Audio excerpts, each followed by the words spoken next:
It is Saturday, January 23rd, 2021. I am the coach, and this is the Early Edge, powered by SportsLine. We are the only daily sports betting podcast that's in your feed before 11 a.m., and we do it all in 10 minutes or less. The clock starts now, and I got to tell you, the last couple of days, the props are what's propping up this show. We're going to back at it today. A quick programming reminder. We told you we're going to start other shows within the brand of the Early Edge. Well, we did it today. A very special UFC 257 episode with our brand new handicapper, Ian Parker, is in your feeds on our YouTube channel right now. Check that out prior to UFC 257 so you can get all your best bets in. And then tomorrow, we'll have two different episodes, basketball, then we'll have a football-only episode for the championship games in the AFC and the NFC. So we got you covered top to bottom. But this is about hoops today and golf. So let's bring in two of my favorite cappers in the world.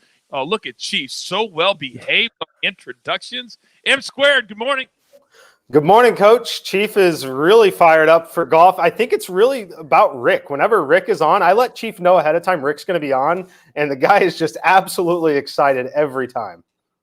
It doesn't matter what the show is. We're all excited when Rick G shows up. Thank you, Chief. And speaking of Rick G, you can see him at Rick Run Good. He is the host of the First Cut podcast. Incredible golf mind. Rick, good morning. Good morning, gentlemen. Yes, Chief and I, we have a connection like no other, so it's always good to see Mike, but it's especially good to see Chief, and it's good to see you, Coach. I'm ready to rock and roll. Do it. First game on the board. We're going straight to the National Basketball Association. There are 7 games on the board tonight. There's an 8 Eastern tip in Minnesota, and that's where the Pelicans come to town. Mikey, what do you like here? I'm looking at the Pelicans -8. So the most important thing, as a lot of us know at this point, is scheduling in the NBA. The Minnesota Timberwolves are on the second night of a back-to-back. The Pelicans have had the night off after playing 2 tough back-to-back games with a very good Utah team. Now they get this Timberwolves team. I like them here. The Timberwolves are going to try to push the pace. That's just what they do with their young core. But the Pelicans are athletic enough and defensively minded enough that they're going to turn those into transition points. They should be able to run away with this game. My simulations make it almost 15 points. So I like it here at -8 a lot. I think the Timberwolves get blown out for the second night in a row tonight. I think there's a lot of pride with this team, too. And when you got a new head coach like they have there, you're going to get back on the horse very, very quickly, or you will pay for it. All right, let's stay in the NBA with our best prop of the day. Mikey, what do you got? I am looking at Steph Curry over 39.5 points, rebounds, and assists. So the reason I'm playing it at points, rebounds, and assists as opposed to just 29.5 on the points or the rebound or assist prop total. So Utah Jazz, they are taking the 3rd most three-point shots in the NBA so far this season. Golden State is a team that likes to play with pace. When you put those two variables together, you're looking at a more high-variance outcome, a lot of potential long rebounds, a lot of really quick transition baskets.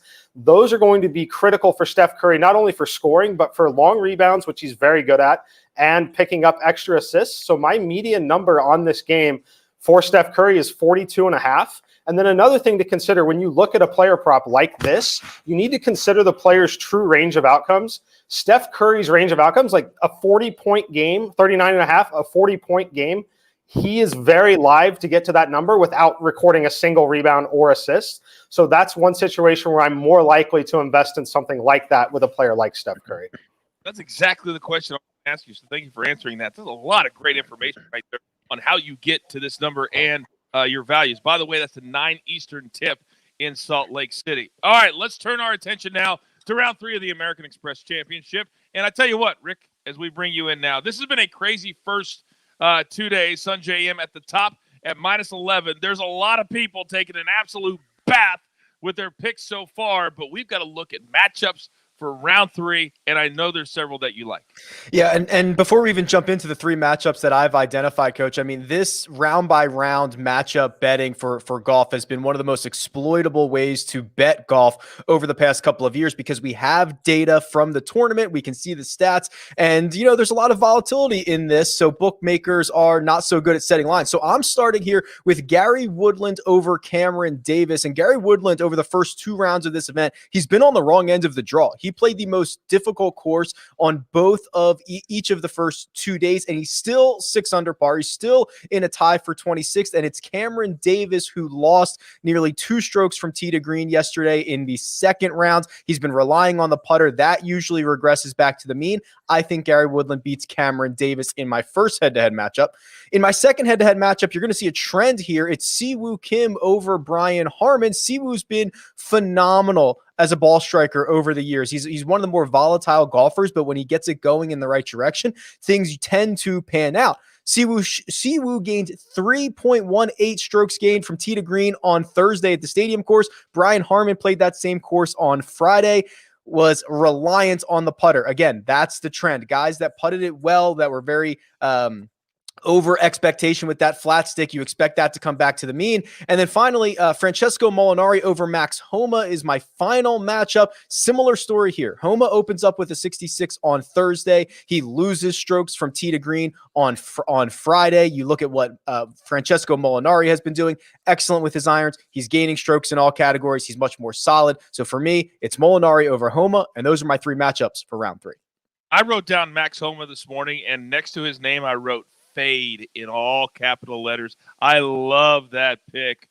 Rick Run Good. All right, we'll have a full recap coming up in just a couple of minutes of all the picks here on the show. But by the way, on a day like this, when there's so much going on, why don't you join SportsLine? I mean, right now, if you use the promo code EDGE, I'm going to give you 30 days for free. You get all of our incredible cappers. You get their picks, but you also get our simulations at SportsLine, which is like nothing else in the business. You get all of that for the great low price of free for 30 days. All right, back to the board, and we're going to college basketball right now. And, Mikey, I know you looked at all of the 100 games today, and you found one that you like. What is it?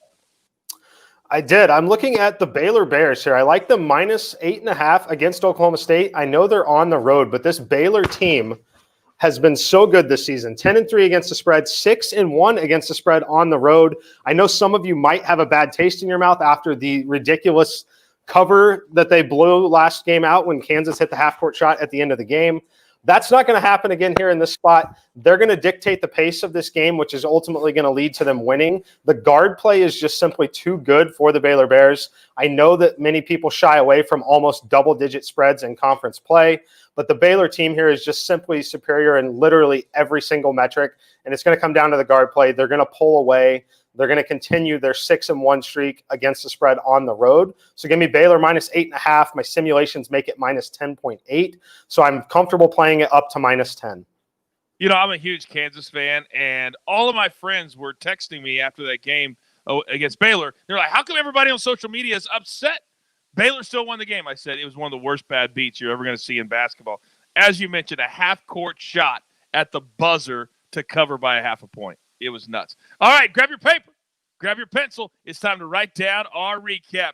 Jeweler, put it up there. There you go. M Squared loves the Pelicans tonight at the Timberwolves. That's an 8 Eastern tip, giving the 8. He likes Steph Curry combined points, rebounds, and assists. He thinks that potentially Steph could get there with just points, so a ton of value there. And then in college basketball, Baylor -8.5. And then on the tee is Mr. Gary Woodland, -110 over Cameron Davis. Siwoo Kim, -125 over Brian Harman. And the play I love the absolute most, Francesco Molinari over Max Homa, and it's only -110. You don't even have to give a lot of juice to get the squeeze.